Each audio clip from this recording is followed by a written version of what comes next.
How do you manage 50 years on the road with such an aggressive touring schedule? Yeah, I guess we started young enough to where we didn't know any different. There are moments in rock and roll history that stop the world cold. Moments where the music pauses, the crowd goes quiet, and everyone, from the most devoted fan to the casual listener, feels the weight of something irreplaceable being lost. July 28, 2021, was one of those moments. When news broke that Dusty Hill, the legendary bassist and co-vocalist of ZZ Top, had passed away peacefully in his sleep at his home in Houston, Texas, the entire music world came to a standstill. Social media flooded with tributes. Radio stations shifted their playlists. And somewhere in the middle of all that grief, one man's silence spoke the loudest: Billy Gibbons. For the fans, the question wasn't just about mourning. It was about what came next. ZZ Top had been one of the most remarkably stable lineups in all of rock history. For over 50 years, the same three men, Billy Gibbons on guitar, Dusty Hill on bass, and Frank Beard behind the drums, had held the band together with an almost supernatural consistency. No major lineup changes. No dramatic breakups.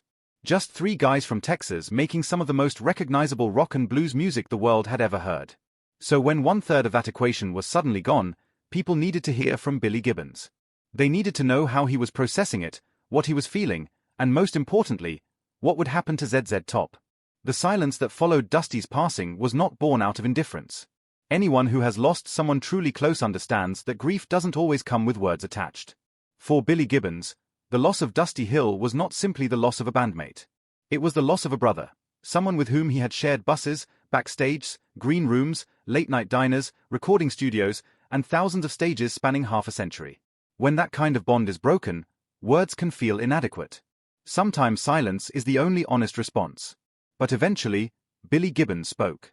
And when he did, what he revealed was not just a tribute to Dusty Hill, it was a window into a friendship and a partnership that few people in the music business ever truly get to experience. In interviews that followed in the weeks and months after Dusty's passing, Gibbons opened up with a candor and vulnerability that surprised many. Known for his cool, unflappable persona, the dark sunglasses, the perfectly groomed beard, the laconic Texas drawl, Gibbons had always projected an image of someone for whom nothing rattled the cage. But losing Dusty rattled it deeply. He admitted openly that grief hit him in waves. There were moments, he said, where emotion simply overtook him, what he described as the waterworks coming and going.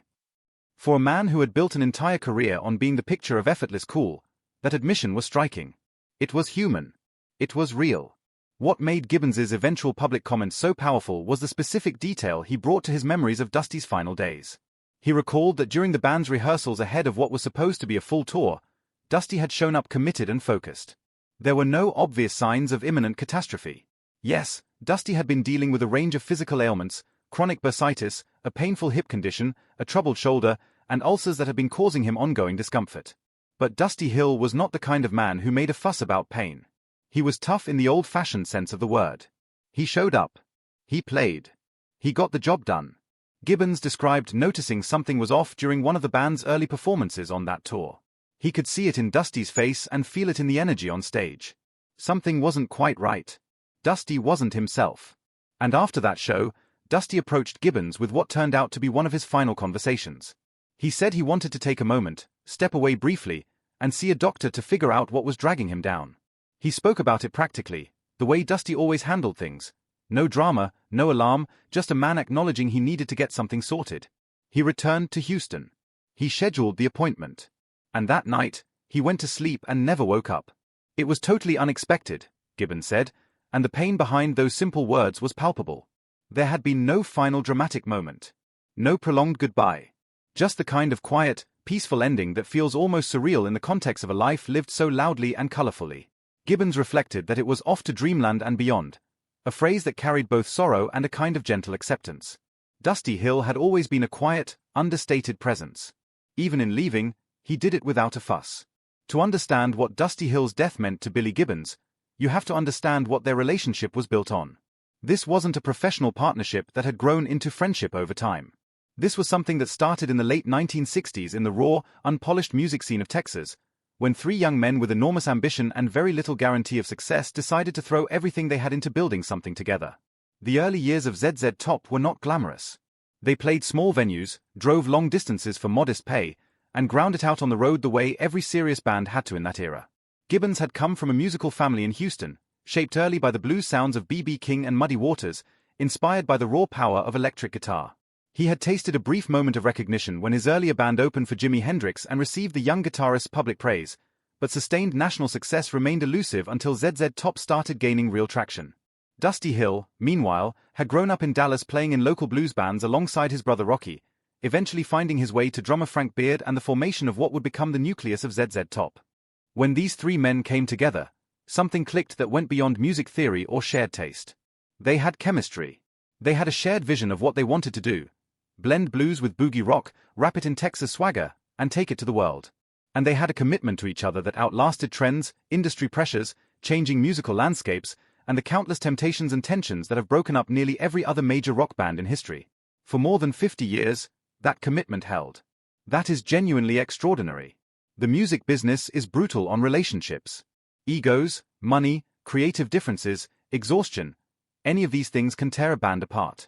ZZ Top survived all of it, largely because of the deep, unspoken understanding between Gibbons, Hill, and Beard. They trusted each other. They respected each other. And after all the years and all the miles, they genuinely loved each other. So when Gibbons broke his silence after Dusty's passing, he wasn't delivering a press release. He was speaking from a place of real grief and real love. He quoted a sentiment expressed by guitarist Steve Cropper upon losing his own longtime musical partner, the feeling of having lost a great friend that went far beyond simply losing a fellow musician. Gibbons said those words captured exactly what he felt about Dusty. The music had always been the vehicle. The friendship was the destination. One of the most significant things Gibbons revealed in his post-passing interviews was something Dusty had said before stepping away from the tour. Knowing he needed to take a break and deal with his health, Dusty had made a point of arranging for his longtime guitar tech Elwood Francis to fill in for him on bass. But more than the logistical arrangement, Dusty had delivered a message to Gibbons with unmistakable clarity and emphasis. He pointed his finger. Gibbons specifically remembered the pointed finger, and said, "The show must go on. Don't forget it." Those words became the compass for everything that followed. In the immediate aftermath of Dusty's death, there was enormous speculation about whether ZZ Top would or even could continue. The band's identity had been inseparable from its three-man lineup for so long that the idea of carrying on felt, to many, almost impossible. How do you replace someone like Dusty Hill? The honest answer is, you don't. You can't. Dusty Hill was irreplaceable, and Gibbons made no attempt to pretend otherwise. But continuing wasn't about replacement. It was about honoring a final wish from a man who had given his entire life to the music. Dusty hadn't told Billy to fold up the tent and go home. He had told him to keep it going. And Billy Gibbons, with Frank Beard standing alongside him in grief and in purpose, chose to do exactly that. Elwood Francis, the man Dusty himself had handpicked, stepped into the role. The choice wasn't made for commercial reasons or because he was the most marketable option. It was made because Dusty trusted him, and because Elwood had been part of the ZZ Top family for over 3 decades, quietly, faithfully supporting the band from behind the scenes. He knew the music. He understood the culture. And in a beautifully unexpected twist, he had grown a full beard during the pandemic lockdown, preserving the iconic visual identity of the band in a way that felt almost like destiny. Gibbons described Elwood's contribution in terms that went beyond musical competence. He talked about the enthusiasm Elwood brought, a fresh energy that was genuinely infectious. He mentioned noticing Frank Beard smiling in a way he hadn't seen in years. After so much loss, that small observation carried enormous weight. The machine was moving again. And it was moving the way Dusty had wanted it to. The tributes that poured in from across the music world in the days following Dusty's death painted a vivid picture of just how widely and deeply his influence was felt.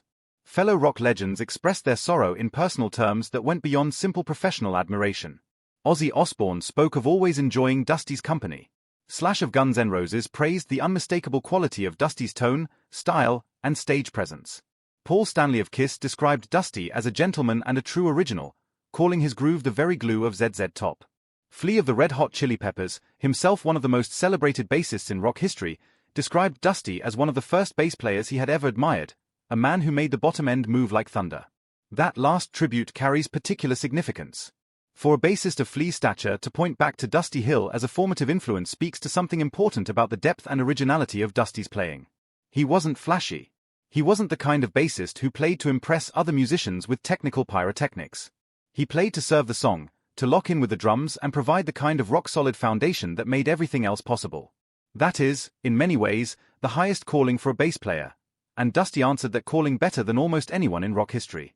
Back in Houston, the city that Dusty had called home, local artists created a mural in his honor. Fans placed cowboy hats on microphone stands in their living rooms during live streams, echoing the gesture that ZZ Top made on stage, where Dusty's signature hat rested atop a MIC stand as his recorded vocals filled venues during performances of his signature songs. That image, the empty stand, the familiar hat, the recorded voice singing to a crowd holding their breath, became one of the most emotionally resonant tributes in recent rock history. It was simple. It was quiet. It was exactly what Dusty would have wanted. In looking at the legacy Dusty Hill left behind, it becomes clear that his contribution to ZZ Top went far beyond bass lines and backing vocals. He was the quiet anchor of the operation. In a band where Billy Gibbons rightly received enormous attention as a guitarist and frontman, Dusty occupied a role that was essential but often taken for granted: the steady,